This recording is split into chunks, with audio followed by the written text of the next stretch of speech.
It all started one night. I was just on my bed watching YouTube, and then I got a text message.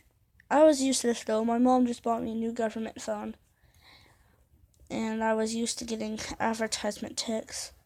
But then a couple months later, the text kept popping up from the same phone number over and over again. I just tried to ignore it, and eventually I just got so ignored I turned off my phone and slowly went to sleep. And then, out of nowhere, I hear I jump up and then realize that someone's calling me.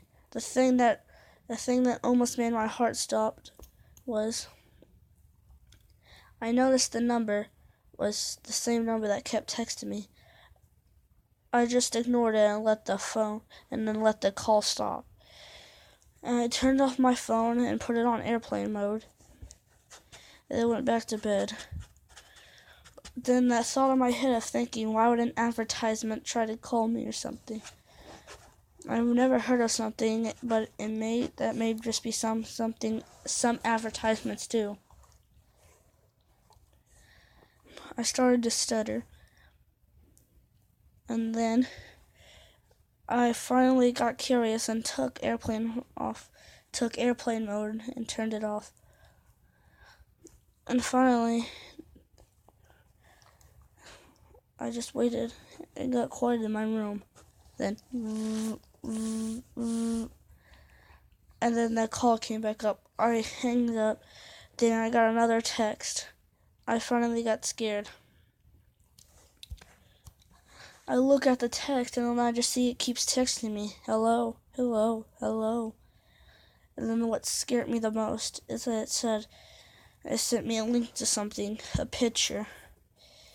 I was scared to click on it and turn off my phone.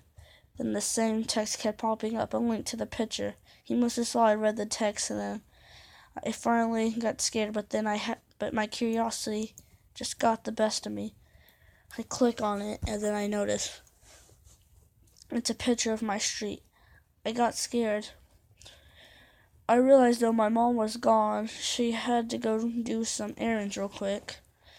She had to go pick up my little brother because he got scared at a sleepover.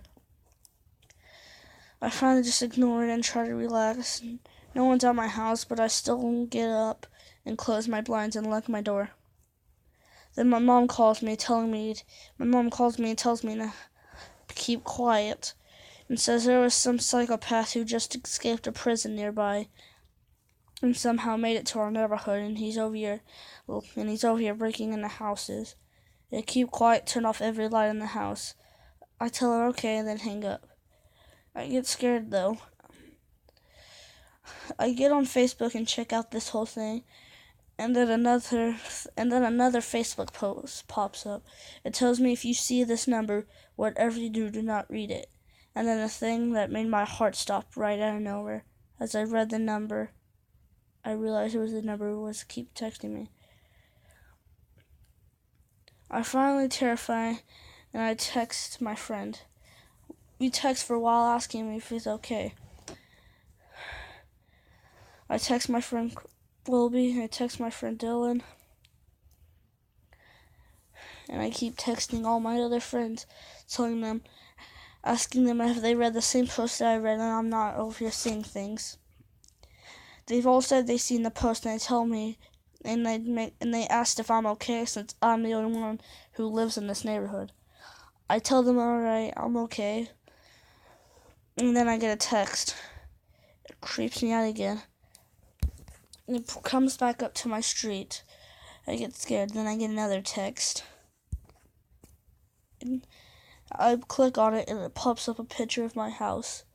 This draws the line.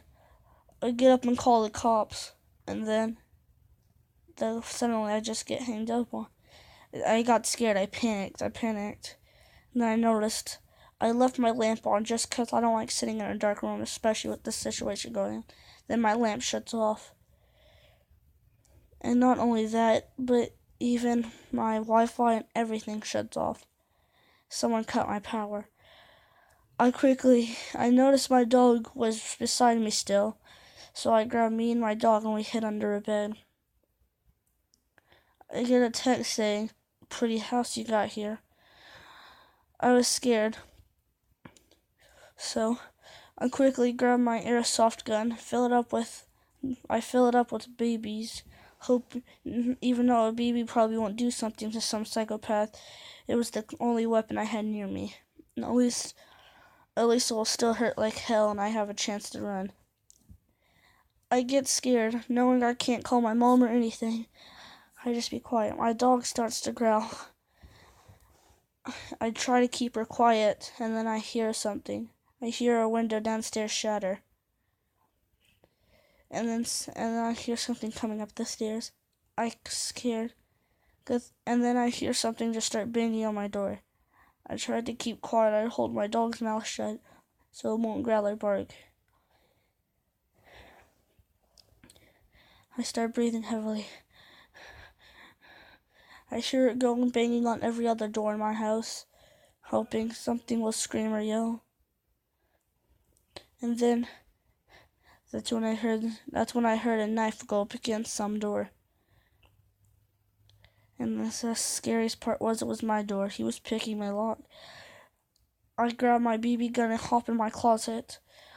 Luckily I have one of my pocket knives laying around. I quickly pull it out and get ready for anything to open the closet to stab it.